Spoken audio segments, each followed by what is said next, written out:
Heydar heydar ammalon kar heydar heydar heydar shauqi khumsar heydar heydar heydar.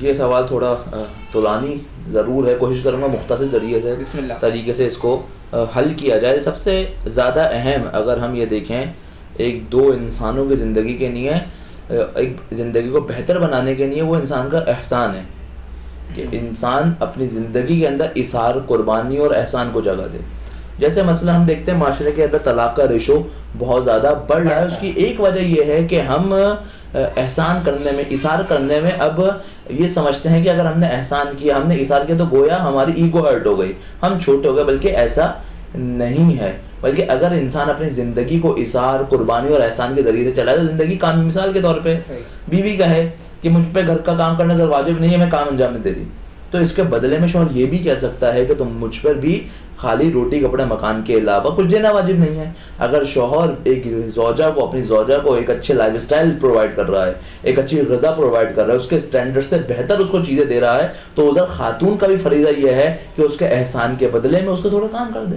تو زندگی اس وقت انسان ایک بہتر اور ایک آئیڈیل لائف گزار سکتا ہے جب ایک دوسرے پر احسان کرتے ہوئے اپنی زندگی گزاریں، ایک دوسرے پر اثار و قربانی کے ساتھ زندگی گزاریں. لیکن اگر کہیں پر آپ کا ایگو آ گیا، خدا نخواستہ، اور اگر کہیں پر آپ کا ایٹیٹیوڈ آ گیا کہ نہیں میں کیوں کروں، اگر میں نے مثلا یہ غلطی کری تو میں معافی نہیں مانگوں، اس سے میں مثلا چھوٹا ہو گیا، یا مثلا میں فلاں شخص کا کام کیوں نہیں.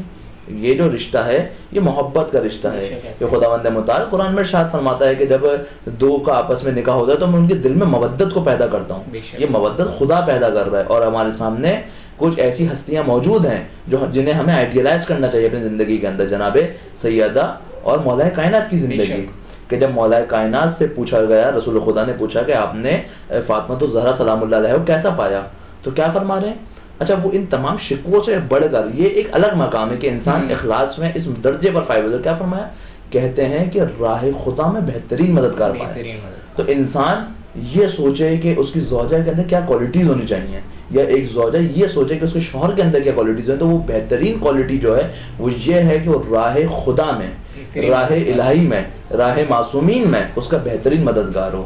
کہ اگر انسان کسی مقام پر اپنے راہ مستقیم سے، صراط مستقیم سے ہٹنے لگے تو یہ اس کا زوج ہو، اس کی بیوی ہو یا اس کا شوہر ہو، جو اس کو دوبارہ اپنے اصل راہ پہ لائے اور اثار و قربانی کے ساتھ بہترین انداز میں اپنی زندگی کو گزارے.